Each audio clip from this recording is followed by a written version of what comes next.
ensalzan, que exaltan la gracia de nuestro Dios y nos ayudan a comprender a la luz de las Escrituras de una mejor manera, de una manera más profunda, el amor inmensurable de nuestro Dios. ¿No es así? La primera doctrina, recuérdelo, se tituló Depravación Total. ¿No es así? ¿Y qué enseñaba esa doctrina? Bueno, a la luz de la palabra de Dios está claro que el pecado, hermanos, ha corrompido al hombre en su naturaleza, ¿no es así? Y de tal manera que ha afectado todo su ser, su mente, su corazón, sus deseos, sus anhelos, sus pensamientos. El hombre es por naturaleza pecador. ¿No es así? No somos pecadores porque pecamos, pecamos porque somos pecadores. Está en nuestra naturaleza. Desde el momento de la concepción, debido y como consecuencia al pecado de Adán y Eva, la naturaleza corrupta rige nuestro ser.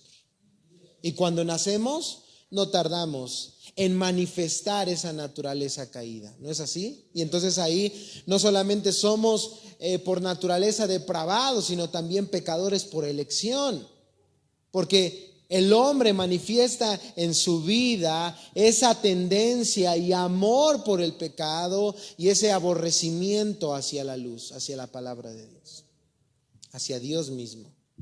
No porque el hombre sea una víctima, no, el hombre ama su pecado. El hombre se deleita en su pecado. El hombre aborrece a Dios por naturaleza. ¿Cuáles son las implicaciones más graves de que el hombre está depravado totalmente? Es decir, todo su ser ha sido afectado totalmente por el pecado. Que no puede agradar a Dios. No puede agradar a Dios. La Escritura dice claramente que los que viven según la carne no pueden agradar a Dios. Les es imposible agradar a Dios. Entonces, esa es la consecuencia más grave de la cual nos enseña esa doctrina, la palabra de Dios, que el hombre está imposibilitado de agradar a Dios. Mucho menos, hermanos, el hombre le busca. A causa de su pecado, el hombre ha sido destituido de la gloria de Dios y el hombre no busca a Dios para reconciliarse, arrepentirse, volverse a Él, confiar en Él. No, al contrario, la luz vino al mundo, nos dice la palabra de Dios, pero los hombres amaron más las tinieblas que la luz porque sus obras eran malas. El hombre se encuentra en esa condición porque así quiere estar. Así desea estar. Segunda doctrina, enlazada, porque tenemos que ir entendiendo una a otra. Elección incondicional. Hermanos, todos íbamos rumbo al infierno, rumbo a la condenación eterna. ¿No es así? Justamente a pagar por nuestros pecados. Dios, hermanos, si así Él hubiese querido, Él, hermanos, hubiera permitido que todos pereciéramos en el infierno y eso sería justo. Si Él, hermanos, nos hubiese llamado a todos a cuenta y nos diera el castigo por nuestro pecado, Él sería alabado por su perfecta y santa justicia, porque nosotros éramos culpables ante la ley de Dios. Porque como seres humanos todos somos culpables ante la ley de Dios. Todos somos pecadores. ¿Desde qué momento? Desde el vientre de nuestra madre, desde la concepción, desde ahí somos pecadores. ¿No es así? Si Dios nos hubiese llamado a todos a juicio, pereceríamos justamente en el infierno. Pero Dios, hermanos, quiso mostrar no solamente su justicia, sino también su misericordia. Quiso revelar de manera completa su carácter. Porque Él no solamente es justo, Él también es ¿qué? Misericordioso. Él también es, hermanos, bueno. Él también, hermanos, tiene una parte de gracia, de amor y algo inmensurable, algo grandioso, algo incomprensible. ¿Qué hizo Dios? Bueno, de esa multitud, hermanos, todos los hombres que iban rumbo a la condenación eterna, a pagar, hermanos, por sus pecados, justamente Él escogió a una innumerable multitud. ¿Para qué? Para salvación. Él escogió. ¿De qué manera lo hizo? De una manera incondicional.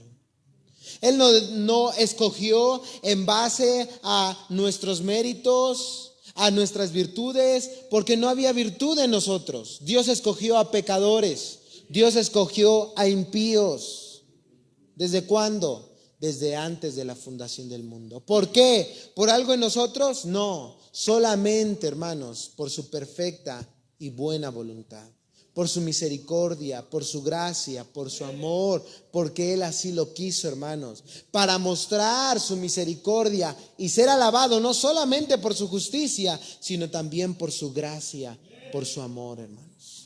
Él eligió a una innumerable multitud para salvar desde antes de la fundación del mundo. ¿No es así? Y a la par, tercera doctrina, Él no solamente predestinó quiénes, ¿verdad?, serían salvos de esa condenación futura, sino también, hermanos, predestinó la manera en la que habrían de ser salvos.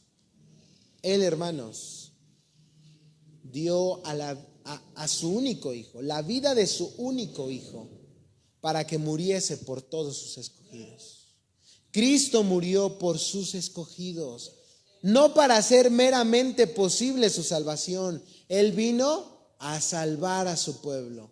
Él vino a salvar lo que se había perdido. Él dio su vida por sus ovejas. ¿No es así? Esa expiación por parte de Dios fue a favor de sus escogidos, de aquellos que escogió desde antes de la fundación del mundo. ¿No es así? Entonces, ¿qué es lo que estamos contemplando ahora en esta cuarta doctrina? Bueno, hemos entendido ya que el hombre es culpable, que el hombre irremediablemente se encuentra en una condición en la que no busca a Dios, en la que no ama a Dios, en la que no se quiere arrepentir y volverse de sus caminos. Y ahí está Dios, hermanos, llamándole de una manera general a través del evangelio al arrepentimiento y a la fe, pero debido a que el hombre está muerto en sus delitos y pecados, no oye la voz de Dios.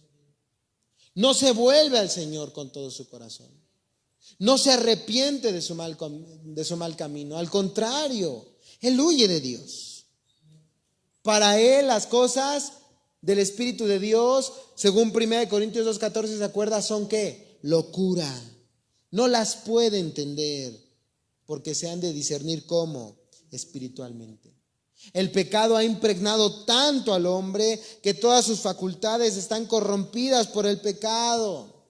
Satanás cegó su entendimiento para que no, hermanos, les resplandezca la gloria del evangelio, la gloria de Cristo más bien en el evangelio. ¿No es así? No pueden contemplar a Dios, no pueden escuchar, tienen oídos incircuncisos, como dice Jeremías 6:10, están ciegos, como dice 2 Corintios capítulo 4, versículo 4.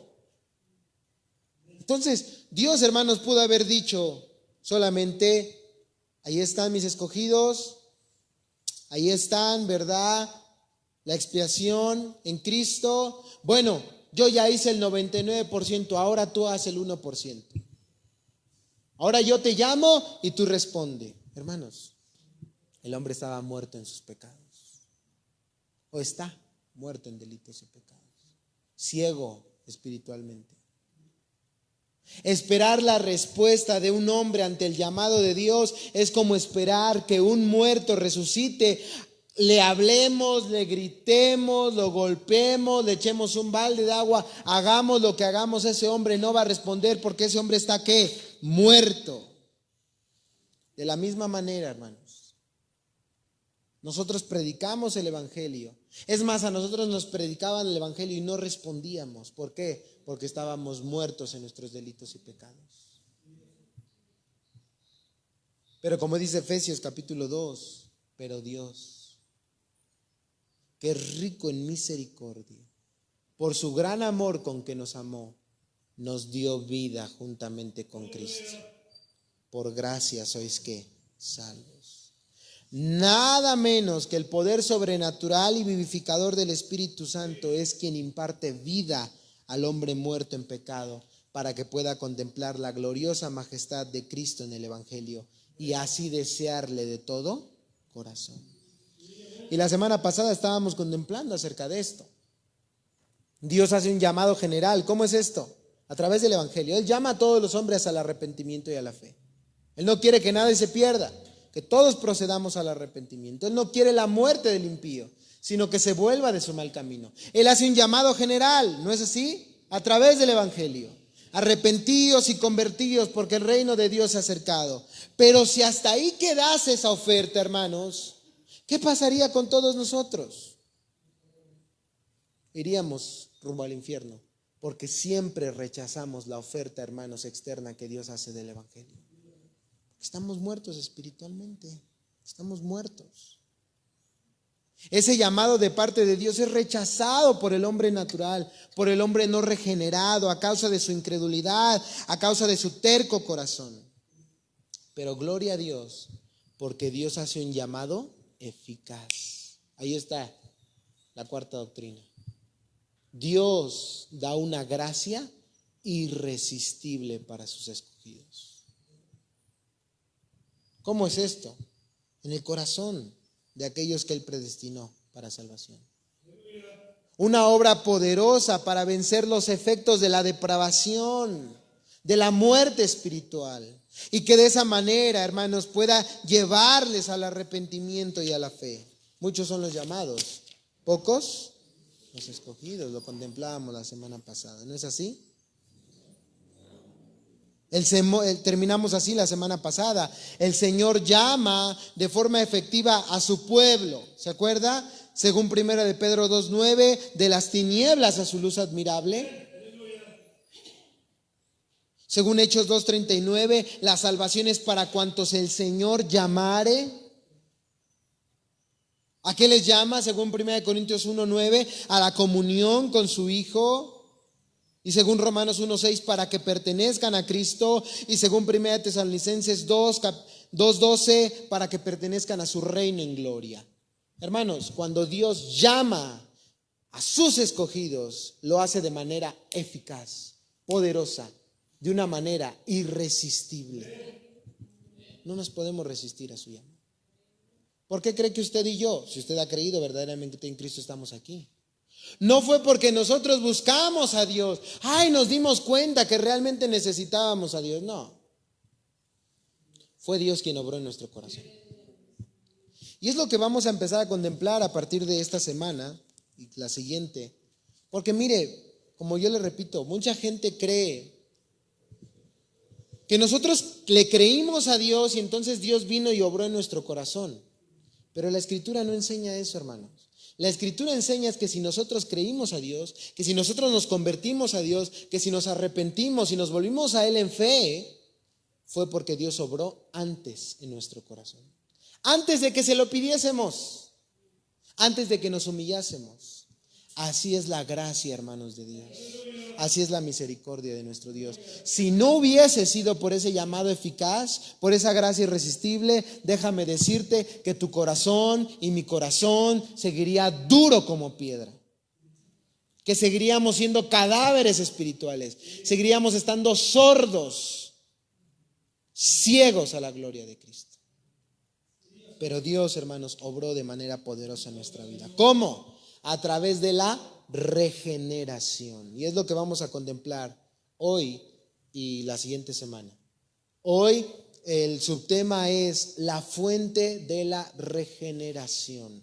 La doctrina es gracia irresistible. El subtema con el que iniciamos fue el llamado eficaz. Ya lo contemplamos, que hay dos clases de llamado, un llamado general, pero hay un llamado eficaz para sus escogidos. Si no fuera por ese llamado eficaz, nadie estaría aquí. ¿Y qué es el llamado eficaz? ¿Qué hay dentro de ese llamado eficaz? La regeneración. Y hoy vamos a ver quién es la fuente de esa regeneración. Porque a este milagro, hermanos, de cambio, las Escrituras le llaman regeneración. Mire, el hombre no regenerado nunca se da cuenta de su condición de impotencia total, sino que se imagina que puede reformarse a sí mismo y volverse a Dios si desea. ¿No es así? No sé si a usted le ha pasado, y hasta yo en algún momento lo dije. Bueno, yo me voy a arrepentir cuando llegue tal momento o este momento o aquello. ¿Sí o no? O sea, el hombre, hermanos, allá afuera cree que la salvación está en sus manos. Cree que el poder cambiar está en sus manos. Cree que el poder obtener un nuevo corazón, nuevos deseos, nuevos anhelos está en sus manos. Eso no es así. No es así. El hombre, en cuanto a la salvación, es impotente. Para los hombres les es imposible salvarse. Lo dijo Jesús, ¿se acuerda? Sus discípulos le preguntaron: Señor, entonces, ¿quién podrá ser salvo? Lo que para los hombres es imposible. Es imposible. La realidad, hermanos, es que el pecador necesita no de motivaciones o de un simple empujoncito para salvarse a sí mismo. No, lo que precisamente necesita es salvación. Inclusive de ese mismo sentir de orgullo, de vanagloria, porque ellos dicen: yo puedo salvarme, yo puedo cambiar, yo puedo hacer esto y aquello, etcétera, etcétera. Aún de eso necesita ser salvo, porque eso se llama orgullo. ¿Sí o no? Jesucristo, hermanos, no ha venido para dar consejos, estímulos, ayudas para que el hombre se autosalve. Más bien, Cristo ha venido a salvar. Y lo hizo a través de la regeneración. Y abramos la Biblia donde terminamos la semana pasada, ahí en Tito, capítulo 3, versículo 5. ¿Está conmigo? Tito, capítulo 3, versículo 5. ¿Cómo Dios nos salvó? Dice este texto. Tito 3, 5. Nos salvó no por obras de justicia que hayamos hecho, no, sino por su misericordia. Y resaltamos: por el lavamiento de la regeneración y por la renovación del Espíritu Santo. No dice el texto: nos salvamos porque hicimos esto o aquello o el otro. No. La obra de salvación, la obra de regeneración se le atribuye por completo ¿a quién? A Dios.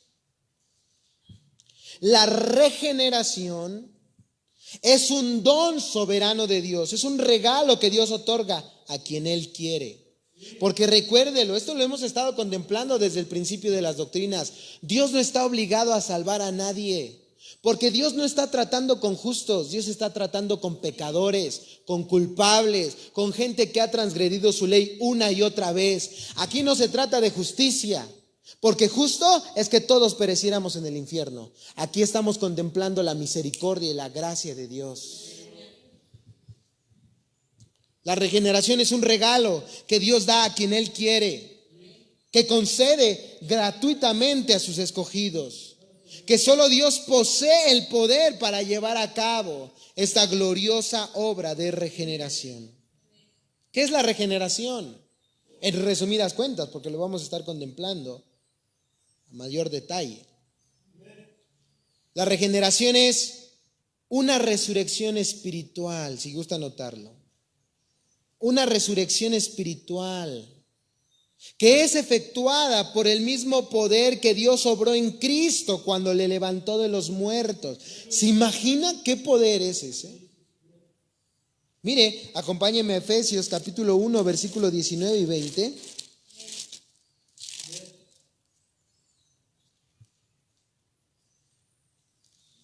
Efesios capítulo 1, versículo 19 y 20. ¿Ya lo tiene? Miren lo que dice aquí. Pablo, ¿verdad?, oraba por estos efesios. ¿Con qué propósito? Conocer, dice el versículo 19, cuál la supereminente grandeza de su poder para con nosotros los que creemos, según la operación del poder de su fuerza. Entonces, habla de un poder grandioso, glorioso, que operó en nosotros. Y nos dice el versículo 20 que es el mismo poder que operó ¿en quién? En Cristo, resucitándole de los muertos y sentándole a su diestra en lugares celestiales. Cheques eso, lo que Dios ha hecho por nosotros.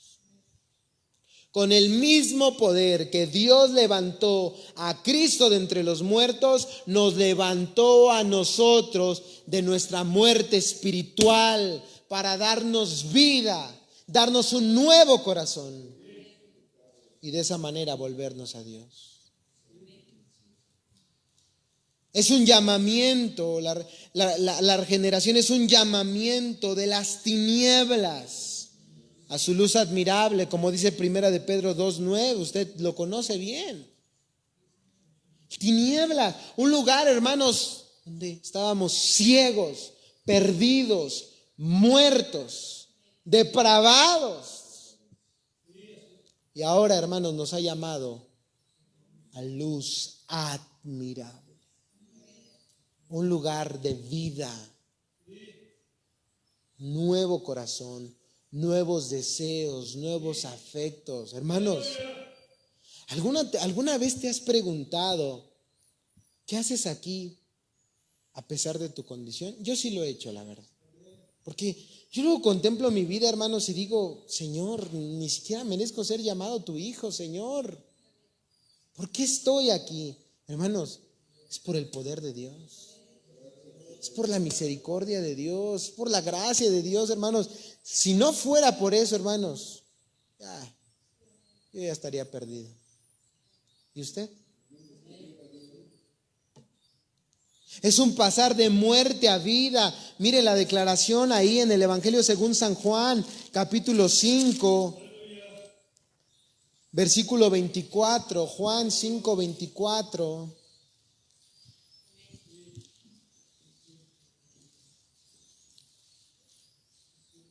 ¿Ya lo tiene? Juan 5, 24, de cierto os digo, el que oye mi palabra y crea al que me envió tiene vida eterna y no vendrá condenación, mas ha pasado de muerte a vida. Esa es la regeneración, de muerte a vida. En un lugar donde solamente había podredumbre, putrefacción. Ahora, hermanos, tenemos una nueva vida. Hemos nacido de nuevo, ¿se acuerda? Juan capítulo 3, ahí mismo, versículo 3. De cierto te digo que el que no naciere de nuevo no puede ver el reino de Dios. Bueno, nosotros veremos el reino de Dios porque hemos sido regenerados por el Espíritu de Dios. Hemos nacido de nuevo. ¿No es así? Dios, hermanos, nos ha dado vida, una vida nueva. Colosenses capítulo 2, versículo 13 dice, se lo voy a leer, y a vosotros estando muertos en pecados y en la incircuncisión de vuestra carne. Ahí estaba el pecado reinando nuestro ser. Estábamos muertos, esa era nuestra condición. Os dio vida juntamente con Él, perdonándonos todos los pecados. Yo sé, hermanos, que hay, ¿cómo llamarlo? Se me fue ahorita la palabra. Hay cantidad de pudredumbre en los muertos, ¿no? No es lo mismo un muerto de un día, de una hora, a un muerto de semanas, a un muerto de meses, ¿no? Yo sé, hermanos, que hay gente que le ha dado lugar a su maldad de manera que se refleja de una manera extrema en su vida. Pero muertos, todos los seres humanos están sin Cristo, muertos. Como les repito, sí, Hay gente, ¿verdad?, que literalmente le ha dado rienda suelta a su maldad. Podredumbre, hermanos, pueden ganarle a otros, pero los otros, hermanos, están igual de muertos que ellos. Pues hay mucha gente, ¿verdad? Dice, ¿cómo crees? Yo no soy tan malo, si yo no hago aquello, yo no hago el otro. Estás muerto en delito y pecado cuando haces el mal, cuando mientes, cuando robas, cuando fornicas, cuando tienes un mal deseo, cuando adulteras, etcétera, etcétera, etcétera. Refleja, hermano, que estás muerto en tus delitos y pecados. Porque el estándar de Dios, no se le olvide, no son otras personas. No nos vamos a parar en una balanza y en otro se va a parar Hitler. Ay, no, pues no eres tan malo como Hitler. Pásale al cielo. No, hermanos. ¿Sabe? Si se llega a parar a alguien en esa balanza, ¿sabe quién va a ser? Cristo mismo. ¿Y usted cree que alguien es comparable a Cristo? Ni el apóstol Pablo.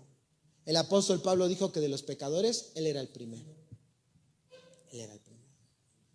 Porque a veces queremos poner, ¿no?, así en una balanza, como que ponemos al hombre más malo, al Chapo Guzmán, y al hombre más bueno, a Jesucristo.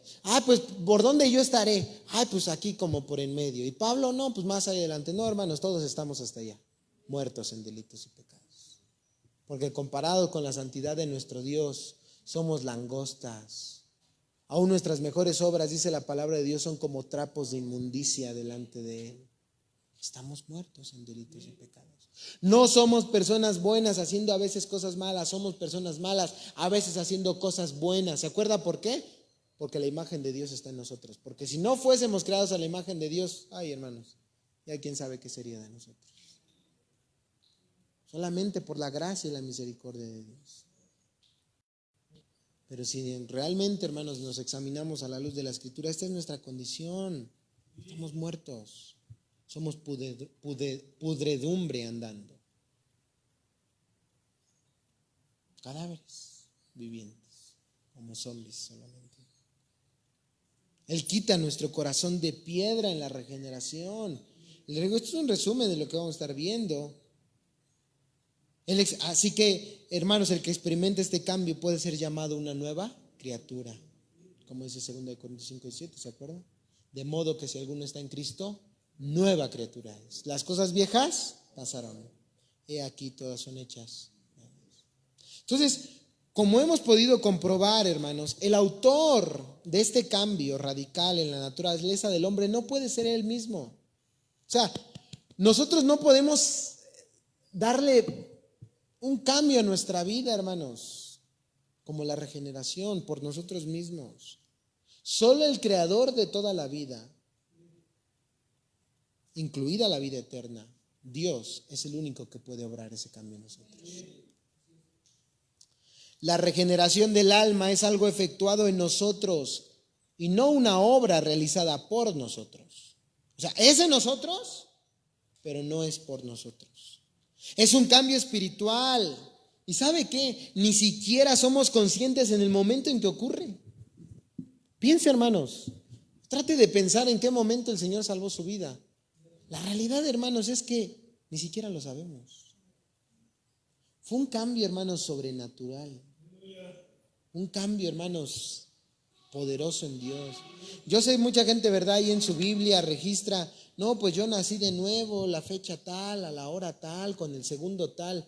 Pues tal vez, pero la realidad, hermanos, es que no sabemos cuándo Dios obró en nosotros ese cambio realmente. Comenzamos de repente a ver en nosotros nuevos deseos, nuevos anhelos. Empezamos a odiar el pecado y empezamos a amar la luz. Empezamos a creer a Dios. Nos empezó a doler nuestro pecado. ¿Y en qué momento pasó eso? Dios solamente. Y su llamado eficaz.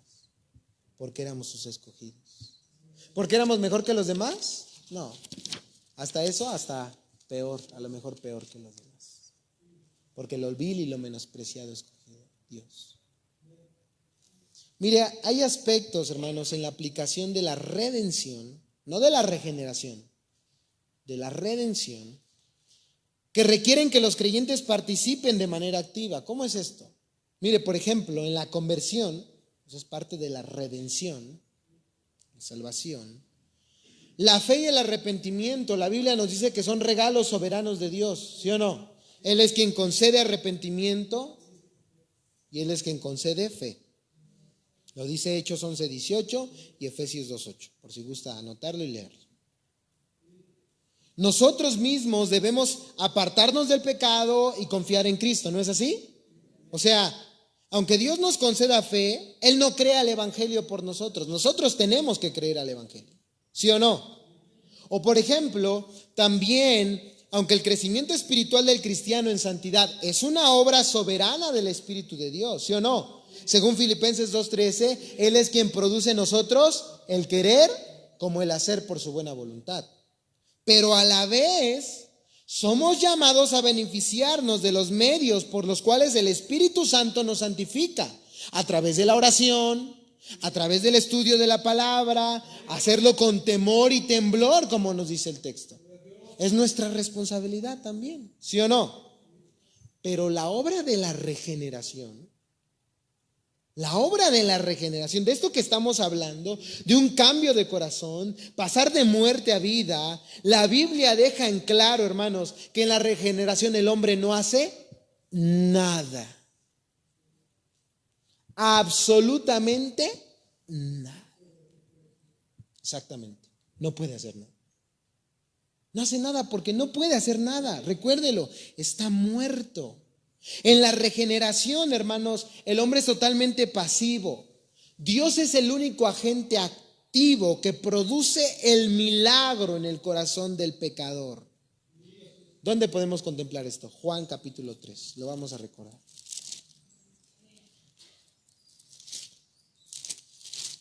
Juan capítulo 3. ¿Se acuerda? ¿Qué le dice Jesús a Nicodemo en el versículo 3? De cierto te digo, que el que no naciere de nuevo no puede ver el reino de Dios. Las Escrituras enseñan esta verdad cuando comparan la regeneración a esto, un nuevo nacimiento.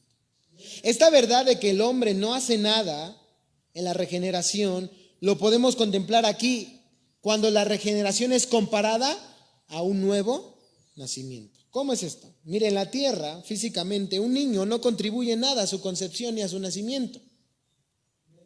Simplemente nace. ¿Sí o no? El niño, hermano, simplemente nace dependiendo completamente de la voluntad de sus padres para venir a este mundo. El nacimiento no es obra suya. ¿Está de acuerdo? Él simplemente nace. Jesús, hermanos, como ya lo hemos estudiado, y ustedes inclusive lo estudiaron o lo estudiamos en los domingos, Juan 3, Jesús escoge aquí en Juan 3 esta analogía para ilustrar la realidad de que los pecadores muertos y depravados no pueden contribuir a su renacimiento a la vida espiritual, sino que dependen por completo ¿de quién? De la voluntad soberana de Dios para la regeneración. Porque ahí está el llamado. El que no naciere de nuevo no puede ver el reino de Dios. Pregunta Nicodemo, versículo 4, ¿cómo puede un hombre nacer siendo viejo? ¿Puede acaso entrar por segunda vez en el vientre de su madre y nacer? Físicamente es imposible. Espiritualmente, mucho más imposible. Pero una vez más el llamado, versículo 5, de cierto te digo que el que no naciere del agua y del espíritu no puede entrar en el reino de Dios. El pecado, hermanos, ha infectado y corrompido tanto a la humanidad que se requiere nada más y nada menos que la renovación total del alma para salvación. No basta con, voy a reorganizar mi vida, voy a modificar mi conducta, ya no voy a tomar tanto. Ya, esta cajetilla, ya no. Y eso es un ejemplo, ¿no? No, hay gente que deja de tomar, pero no deja de adulterar. Hay gente que deja de fumar, pero no deja de mentir, etcétera. No basta con reorganizar mi vida, modificar mi conducta, multiplicar conductas religiosas. No, la humanidad se encuentra en una condición tan terriblemente deplorable que literalmente debemos nacer de nuevo. Y así como un niño nace y sale de un estado de oscuridad a un lugar de luz donde despiertan todas sus facultades, comienza a oír, comienza a ver, comienza a sentir. Así también las Escrituras enseñan que así sucede en la regeneración. El alma entra a un nuevo estado, es introducida a un nuevo mundo, a un mundo espiritual. Cuando Nicodemo le pregunta a Jesús, ¿cómo puede suceder esto? Jesús no le dice, a ver, mira, para nacer de nuevo, vas a doblar tus rodillas y vas a hacer una oración. Repite conmigo, Señor Jesús, en este momento, ¿verdad que no? ¿O hace eso Jesús en Juan 3? No. Jesús, hermanos, no le da una lista con los deberes religiosos que el hombre tiene que hacer para colaborar con la gracia de Dios. ¿Qué le dice Cristo? ¿Cómo puede hacerse esto? Dice el versículo 8, el viento sopla de donde quiere y oye su sonido, mas ni sabes de dónde viene ni a dónde va. Así es todo aquel que es nacido del Espíritu. Jesús le habla aquí de la voluntad soberana de Dios, de este regalo que Dios da a quien Él que quiere, con la ilustración del viento. Mire, el viento no está a nuestra disposición. O usted le dice, viento del sur, ve al norte, viento del norte, ve al sur. ¿Usted hace eso? Y si usted hace eso, dígame, ¿no? Para pedirle el tip. El viento no está a nuestra disposición, dice el texto. El viento sopla de donde quiere. ¿Sí o no? Así es también la obra regeneradora del Espíritu. Nosotros no tenemos control del viento, hermanos. No sabemos de dónde viene ni a dónde va. Así es todo aquel que es nacido del Espíritu, dice Jesús. Es decir, Él obra la regeneración en quien Él quiere. Y cuando la obra son invisibles. Porque ciertamente no sabemos ni de dónde viene ni a dónde va el viento, pero cuando el viento pasa, lo podemos contemplar. ¿Sí o no? Así, hermanos, nosotros predicamos el Evangelio y no sabemos a quién el Espíritu de Dios va a regenerar. Pero eso sí, cuando el Espíritu regenera a una persona, los efectos son vistos. Sus resultados son visibles. Y Nicodemo le dice, bueno, Señor, ¿qué es lo que tengo que hacer? A ver, ¿qué hago para hacer de nuevo? ¿Qué le está diciendo Jesús a Nicodemo? Nicodemo, tú no puedes hacer nada. No está en tus manos, Nicodemo. La obra de regeneración, el nacer de nuevo, es una obra del Espíritu. Es nacido del Espíritu. ¿Contempla eso, hermanos? ¿Lo puede contemplar? Solamente Dios tiene poder de salvar, hermanos. Solo Dios es poderoso para salvar. Solo Dios es poderoso para cambiar el corazón de las personas. Solo Dios es poderoso para llamarles de una manera eficaz. Uno aquí, mire, se puede desgarrar la garganta. Uno aquí puede ponerse a hablar y hacer y decir y bla, bla, bla, bla, bla. Pero a menos que la obra regeneradora del Espíritu Santo impacte en la vida de los pecadores, esas personas jamás podrán nacer de nuevo. Ay, pobrecitos. Ay, por favor, hermanos, el hombre no es una víctima de su pecado. El hombre rechaza el llamado de parte de Dios. Por eso Dios tiene que venir con poder para transformar su corazón, para rescatarle del abismo donde se encuentra. ¿Sí o no, hermanos?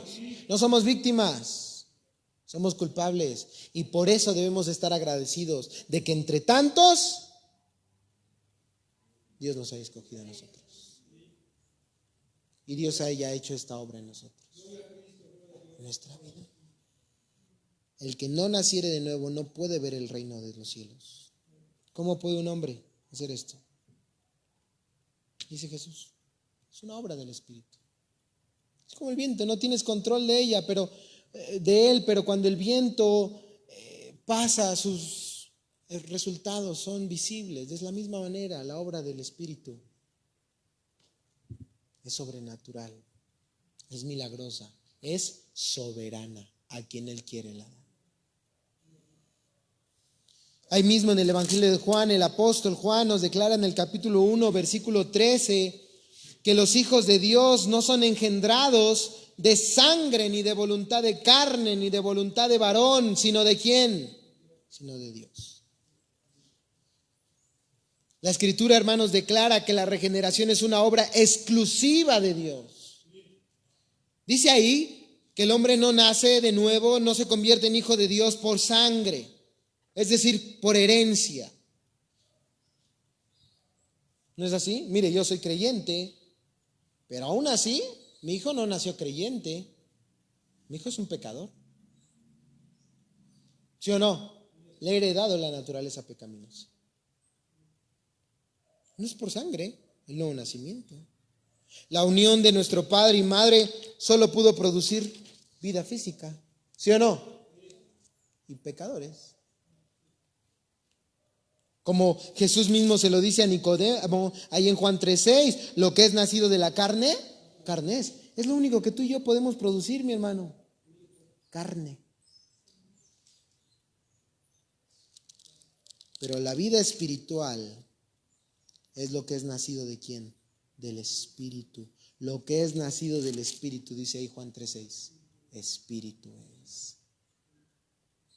Sencillamente el hombre no puede decidir nacer de nuevo, como dice como dice ahí mismo en Juan 1:13. No son engendrados de sangre ni de voluntad de carne, ¿ve? No fue por nuestra voluntad. Ay, Señor, yo quiero nacer de nuevo. Milagro. Cuando le pedimos a Dios, Señor, perdóname mis pecados, ya Dios había obrado la regeneración en nuestra vida. Cuando le dijimos, Señor, aquí estoy, ten misericordia de mí, ya Dios había obrado la regeneración en nuestra vida. Eso es increíble, hermanos. Eso es maravilloso. Qué Dios tan bueno, tan grandioso, tan excelso tenemos, hermanos. Yo recuerdo mucho. Yo decía que yo había sido salvado, ¿verdad? A través de una predicación, ¿verdad? De Lucas. Aquel que quiera salvar su vida, la perderá, pero aquel que pierda su vida por mi causa, ese la hallará. Yo recuerdo que cuando yo escuché esa predicación, algo conmovió en mis entrañas. Y al paso del tiempo, pues, mi vida pues no dio muchos frutos que digamos así de un arrepentimiento. Batallé aún como sigo batallando, claro, con pecados, hermanos, y yo decía, Señor, no soy cristiano. Me venían caídas, pero había algo, hermanos, que no me dejaba ya en paz. Había algo, hermanos, en mí. Algo, hermanos, que me llevaba a sentirme mal con mi pecado, que me desagradara pecar contra Dios. Y entonces volverme a Él en arrepentimiento, en fe. Hermanos, yo nunca se lo pedí a Dios. Dios obró en mi vida. Dice una frase por ahí que no está en la Biblia, que ahorita estamos contemplando la Biblia, ¿no? Dicen, Dios es un caballero. No, Dios es soberano. Si Él nos tocara la puerta, ¿me permites pasar? Todos le hubiéramos cerrado la puerta. Gloria a Dios, hermanos, porque Él rompió la puerta de nuestro corazón para entrar en Él. Gracias, Señor. Gracias, Señor. Si no, no estaría aquí. No fue mi voluntad. Los hijos de Dios, como dice el versículo 13, hijos de Dios, los cuales no son engendrados, ya lo vimos, de sangre, ni por voluntad de carne. No fue nuestra voluntad. Ni de voluntad de varón, algo que muestra que ninguna religión creada por el hombre puede producir regeneración, sino solo el Espíritu de Dios. Porque dice que los hijos de Dios nacieron ¿de quién? De Dios. Los cuales no son engendrados, nacidos, ¿no? Engendrar, nacer. No nacieron a través de sangre, ni de voluntad de carne, ni de voluntad de varón, sino de Dios. Es decir, los hijos de Dios son nacidos de Dios. Y hay más textos que comprueban eso y vamos a terminar viéndolos. Acompáñenme a Santiago capítulo 1, versículo 18.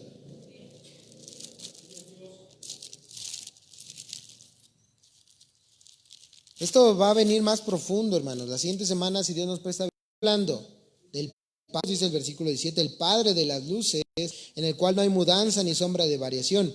Él, de su voluntad, nos hizo nacer. Ahí está. Nosotros no nacimos por nuestra voluntad. Él nos hizo nacer por la palabra de verdad para que seamos primicias de sus criaturas. Él nos hizo nacer de nuevo. Él nos hizo nacer de nuevo. Ciertamente, hermanos, el hombre es responsable de su maldad, el hombre es responsable de su pecado, ¿no es así? El hombre no es una víctima. Pero a la par, hermanos, Dios es soberano. La salvación es un don del Señor, es una obra del Señor. La regeneración es obra exclusiva de Dios. ¿Por qué cree que Él es el único que merece toda la gloria? Una vez más, vayamos a Efesios. Vamos a terminar, voy a darles 3, 4 versículos más y terminamos. Pero mire lo que dice Efesios capítulo 2. Hemos estado oyendo una y otra vez a este texto porque es importante. Efesios 2, 4 y 5. Pero Dios, ¿quién? Dios. No nuestra voluntad, no nuestra inteligencia, no nuestra prudencia, no nuestras ganas. No, Dios, que es rico en misericordia, por su gran amor con que nos amó, aun estando nosotros muertos en pecados, nos dio vida juntamente con Cristo. Por gracia sois salvos. ¿Por qué cree que el orgullo y la jactancia no caben aquí, hermanos? Nadie se puede jactar delante de la presencia de Dios. Pero ¿cómo? Si yo creí, pero si yo busqué, pero si yo... No, fue Dios, mi hermano. Fue Dios quien te escogió desde antes de la fundación del mundo. Fue Dios quien envió a su Hijo para salvarte. Fue Dios quien te llamó, no solamente de una manera general a través del Evangelio. Él fue quien cambió tu corazón para que Él llamó de manera eficaz, hermanos, a tu vida. Yo sé que Dios ha utilizado diferentes medios, hermanos. Dígase una enfermedad, dígase problema, dígase alguna circunstancia, etcétera, etcétera, etcétera. Pero siempre fue Dios, siempre fue Dios. Leímos Ezequiel, acompáñenme por favor, o vamos a leer, Ezequiel capítulo 36.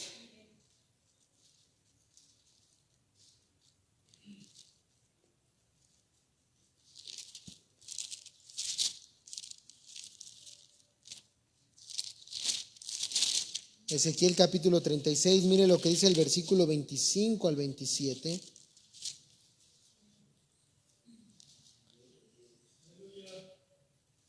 ¿Se acuerda que Jesús le dijo a Nicodemo, el que no naciere de agua y del Espíritu, no puede ver el reino de los cielos? ¿Sí o no? Y mire, es paralelo a este texto. ¿Quién nos hace nacer por agua y Espíritu? Ezequiel 36, 25 al 27, esparciré sobre vosotros agua limpia. Ahí está. ¿Se acuerda Tito 3:5? El lavamiento de la regeneración. Esparciré sobre vosotros agua limpia y seréis limpiados de todas vuestras inmundicias y de todos vuestros ídolos os limpiaré. ¿Quién hace esta obra? El Señor. El Señor. Os daré corazón nuevo y pondré espíritu nuevo dentro de vosotros. Y quitaré de vuestra carne el corazón de piedra y os daré un corazón de carne y pondré dentro de vosotros mi espíritu y haré que andéis en mis estatutos y guardéis mis preceptos y los pongáis por obra. Ahí está. No pienses si tú estás aquí esta noche y no has recibido esta regeneración. Bueno, yo algún día voy a arrepentirme, yo algún día voy a creer, yo algún día voy a cambiar mi vida. No puedes. No puedes ni siquiera tú nacer físicamente. O sea, tu nacimiento no fue por tu propia voluntad, pues mucho menos el Espíritu. Tú lo único que produces es carne. Eres carne, produces carne. El único que puede producir vida espiritual es el Espíritu de Dios. El único que puede hacerte nacer de agua, del Espíritu, el único que puede hacerte nacer de nuevo es Dios. Y al escuchar este mensaje deberías temer y humillarte delante de Dios si no has tenido esta obra de regeneración y pedirla incesantemente a Dios hasta que la obtengas. Porque es el único que puede dártela. Es el único que puede dártela. ¿No es así? Entonces contemplémoslo, hermanos. Este es el lavamiento de la regeneración. Esta es la obra que Dios usa para llamarnos eficazmente. Porque Él nos llama, pero Él hace esta regeneración para que su llamado sea eficaz, para que no podamos resistirnos. Dios, hermanos, viene y cambia nuestro corazón, abre nuestros ojos para que podamos contemplar la belleza de Cristo de una manera en que nos es imposible resistirnos ante Él. Ya no hay nada que parezca hermoso, ya no hay nada que parezca atractivo, solamente Dios, solamente Dios, solamente Dios. Esta es la obra del Espíritu de Dios, esta es la obra de regeneración. Y nadie, hermanos, puede resistirse ante ella cuando Dios decide hacerla. Absolutamente nada. Es lo que vamos a estar contemplando la siguiente semana a mayor detalle, hermanos. ¿Por qué no le damos gracias a nuestro Dios? Padre, te damos gracias en esta noche, Señor, porque hemos podido contemplar, Señor, una vez más tu maravillosa gracia, Señor. Somos tan indignos, Señor. Somos tan impotentes, Señor. Estas doctrinas ciertamente te exaltan y a la par nos humillan a nosotros, Señor. Porque reconocemos, Señor, que no somos nada ni nadie, Señor, delante de ti, Señor.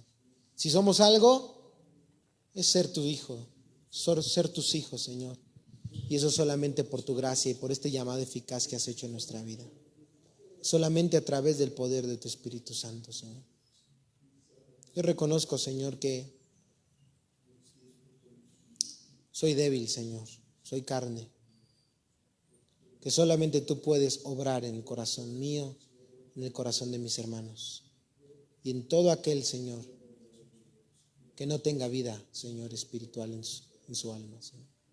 Yo te pido que hoy en tu misericordia les concedas fe y arrepentimiento, Señor. Gracias, Señor. ¿Qué más te podemos decir? Solamente gracias, mi Dios. Cambia nuestro corazón mediante tu poder. Ayúdanos, mi Dios amado. Gracias porque no lo merecíamos, pero tú eres bueno y para siempre es tu misericordia. En nombre de Jesús oramos. Muchas gracias, Señor. Señor, bendice la ofrenda.